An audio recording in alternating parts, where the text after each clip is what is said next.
Hi friends, நான் உங்கள் சரண்யா. நான் அப்போ விளையாட்டுத்தனமாக ரொம்ப கோவத்தில் இருந்தேன். அதனால் அப்படி பேசியிருந்தேன். இன்றைக்கும் சொல்லப்போனால் இவங்களுக்கெல்லாம் என்ன தெரியும், நான் நடிக்கிறேன் அப்படின்னு பார்க்குறவங்களுக்கு அப்படி தான் தெரியும். என் பாவத்தில் இவங்க விழ வேண்டாம் ஃப்ரெண்ட்ஸ். அவங்கக்கிட்ட நீங்கள் சொல்லி வச்சுருங்க.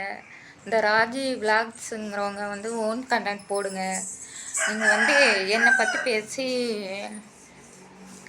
உங்களுக்கு எதுவும் ஆயிடக்கூடாது அப்படிங்கிறத நான் அந்த இடத்துல நான் சொல்லிக்கிறேன். ஏன்னா என்னை பற்றி உங்களுக்கு ஒன்றும் தெரியாது. என்னோடய கஷ்டங்கள், என்னோடய வலிகளை அந்த இடத்துல இருந்தால் தான் தெரியும். அவங்க கஷ்டம் நீங்கள் கேஸை முடியலை, இப்போ அவளுக்கு சமைக்கே தெரியல, அவங்களுக்கு தெரிஞ்சுதான் போடுங்க, அந்த கண்டென்ட் போடுங்க, சமைக்கிற கண்டென்ட் போடுங்க. அதை எதுக்கு என்னையை பற்றி பேசிகிட்டு இருக்கீங்க நீங்கள் தேவையில்லாமல்? உங்களுக்கு ஏன் அந்த வேலை? அடுத்தவங்க எப்படியோ போயிட்டு போகிறாங்க. நான் அடுத்தவங்களை பற்றி பேசி தான் ஃபேமஸ் ஆனேன்னா இல்லை நான் இந்த யூடியூப்பில் நான் அடுத்தவங்களை பற்றி பேசி நான் வரலை சரியா? அதை நீங்கள் நீங்களும் ஃபாலோ பண்ணால் நல்லாயிருக்கும்னு நான் நம்புகிறேன். என்னை ஃபாலோ பண்ணுற ஒவ்வொரு ஃபாலோவர்ஸும் அடுத்தவங்களை பற்றி பேசாமல் முன்னுக்கு அது ரொம்ப சந்தோஷம்தான் எனக்கும். நான் அடுத்தவங்க இதில் நான் தலையிடலை. என்னையை பற்றி நீங்கள் பேச வேண்டாம். இந்த இடத்துல நான் தெளிவாக சொல்லிக்கிறேன், சத்தியமாக சொல்கிறேன். என் புள்ள மேலே சத்தியமாக சொல்கிறேங்க. கேஸ் முடிஞ்சிருச்சுங்க. ஒரு வீடியோ போட்டிருப்பேன், இளவரசன் எனக்கு வாங்கி கொடுத்தாங்க அப்படின்னு. அது எந்த டேட்டில் நான் போட்டிருக்கேன்னு நீங்களே போய் பார்த்துட்டு வாங்க. 2.5-3 மாதம் இருக்கும் எப்படியும் கேஸ் வாங்கி. இப்போ தான் முடிஞ்சிருக்கு. இவங்க என்ன நேரில் பார்த்த மாதிரி இஷ்டத்துக்கு பேசிகிட்டு இருக்காங்க அவங்க சேனலில் உட்காந்து. எனக்கு கோவம் வராதா?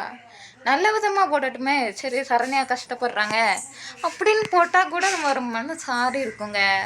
இவங்க இன்னமும் நம்மளையே கிண்டல் அடித்து பேசிகிட்டு இருக்காங்க. அவ்வளோ ஒர்த்தான ஆளா நான்? நீங்கள்லாம் எதுக்கு நீங்கள் இப்படி இருக்கீங்க? உங்களையும் என்னையும் உங்களில் ஒரு மனுஷியை நினைங்க முதல்ல. என்ன நான் விட்டுட்டு போயிட்டா என் பிள்ளைய நீங்களாம் பார்த்துக்கிங்களா? பேசுகிறேன் நீங்கள்லாம் விட்டுட்டு போயிட்டா உன் வீடு எதுன்னு சொல்லு. அங்கே என் பிள்ளையும் என் புருஷனையும் விட்டுட்டு போகிறேன், பார்த்துக்கோ. நல்லா சமைச்சி பார்த்துக்கிறியா? திறமை இருக்கா உனக்கு? அப்படின்னா என்னை பற்றி பேசு. இதுக்கப்புறம் நீ பேசுனேன்னு நினச்சிக்கோ, கண்டிப்பாக நான் திருப்பூர் வருவேன். திருப்பூரில் உங்கள் வீடு எங்கன்னு தைரியமான ஆளாக இருந்தால் சொல்லு நீங்களே பாருங்கள் ஃப்ரெண்ட்ஸ், நீங்களே பாருங்கள். போடுற எல்லா கமெண்ட்டுக்கும் அவள் ரிப்ளை பண்ணிகிட்ருக்கா பாருங்கள். அவளுக்கு வேறு வேலை பொழப்பு இல்லை. என்னையை பற்றி பேசி அவள் வியூஸ் ஏற்றிக்கணும், அவளுக்கு சப்ஸ்கிரைப் வரணும். நான் தப்பானவ தான், சரியா? இந்த வீடியோவில் சொல்லிக்கிறேன், நான் தப்பானவ தான். நீ சொல்ல வேண்டாமா? நீ சொல்ல வேண்டாம், நானே சொல்லிக்கிறேன் போதுமா? நான் தப்பானவ தான், ஓகே?